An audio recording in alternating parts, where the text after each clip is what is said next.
Hello and welcome to... Hello. Moving on. Welcome to podcast 4. Now, let's have a quick pop quiz about our last podcast. So, Miss Fitz, what Yes. does crude behaviourism say about the nature of the mind? Well, crude behaviourism simply says that the mind is identical to your behaviour. There's nothing more to your mind than just your behaviour. Excellent. And why does Armstrong disagree with this? He disagrees with this because he says that sometimes a person can have mental processes going on without expressing those processes through your behaviour. So this kind of indicates that there must be something more to the mind than just your behaviour.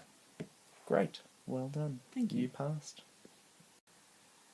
So, as I just said, the problem with crude behaviourism is that there can be mental processes going on, although there is no behaviour occurring that could possibly be treated as expressions of those processes. Okay, so Gilbert Ryle, aka the creepy old dude at the bottom of the slide, came along with Rylean behaviourism and attempted to come up with a more sophisticated approach that addressed this problem of crude behaviourism. And he did this by trying to bring together two competing ideas. Firstly, this idea that the mind is nothing more than behaviour. So that's the fundamental idea of behaviourism that Ryle still believed in strongly.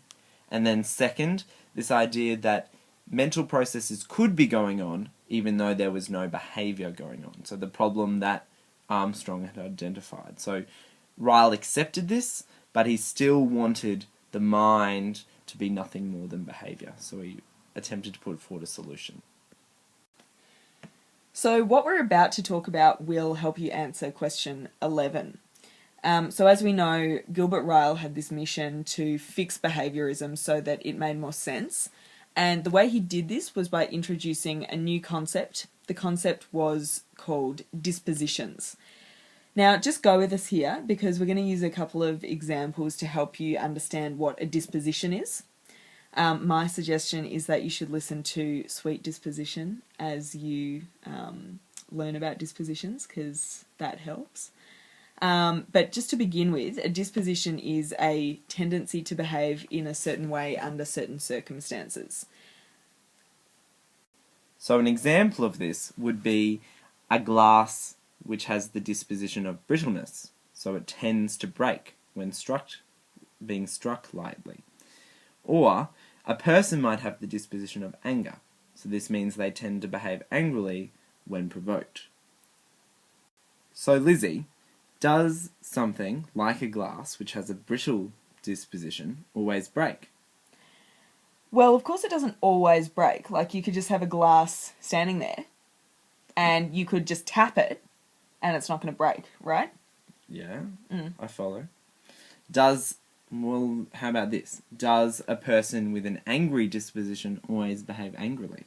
Well, I mean, you have quite an angry disposition, but as you said before, sometimes you don't behave angrily. Like, sometimes I might annoy you a little bit, but not enough to make you really lash out with anger. Too true. So, obviously a glass does not always break, and a person with an angry disposition doesn't always get angry. And we can think of this idea as sometimes the input is not quite enough to generate the output. So misfits is weird, wacky behaviours that get on my nerves, sometimes just aren't particularly strong that day and aren't particularly grating enough for me to actually lash out and to get angry and to yell at her. So what would be the input and the output in that scenario? So the input is your weird behaviours and the crazy things you do, and the output is then me yelling at you or chucking things at you. Yeah, so sometimes I wouldn't be giving you quite enough input to No. create that severe angry output. Yes, thankfully, otherwise you might not be here. So this allows Ryle to explain how a person can have mental processes going on, but not be expressing those mental processes through behaviour. So Mr. Warwick can have these kind of angry mental processes going on because he has an angry disposition. He's disposed to behave angrily when he's provoked. But it just so happens that he doesn't always behave angrily because sometimes I'm not quite annoying enough to get him to have that angry output. Does that make sense? Sure does. Good. So through this idea of dispositions, it is allowing Ryle to bring together his two competing ideas that we set out at the beginning. So that first competing idea was that the mind is nothing more than behaviour. So, Miss Fitz, how does he still believe that? Why does he still agree with that? Yeah, he still thinks that the mind is nothing more than behaviour, because if we go back to the example of an angry person, a person who behaves in an angry way, Ryle would still say there's nothing really going on in his head that causes that angry behaviour. He just has that angry behaviour because he has a disposition to act in an angry way when he's provoked enough, right? So there's nothing going on behind the behaviour, it's all still in the behaviour.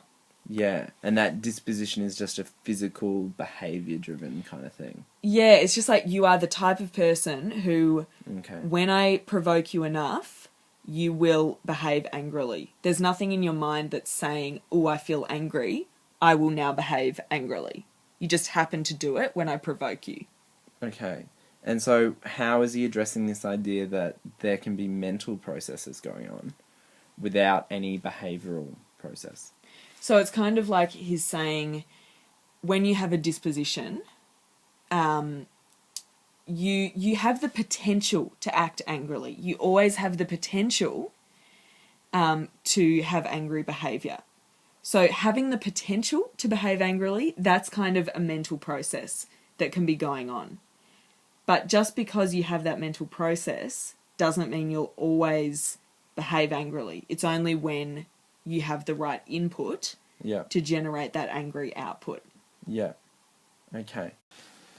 So I can see what Armstrong is going to say to this, because those times when I'm getting cranky with you and you're acting like a weirdo, I'm actually sitting there and thoughts are going through my head and I'm thinking, oh, I am really tired right now and I just can't be stuffed getting angry at Miss Fitz. So I'm just going to go and I'm going to add that to my long, long list of weird things that she has done for a rainy day when I need them.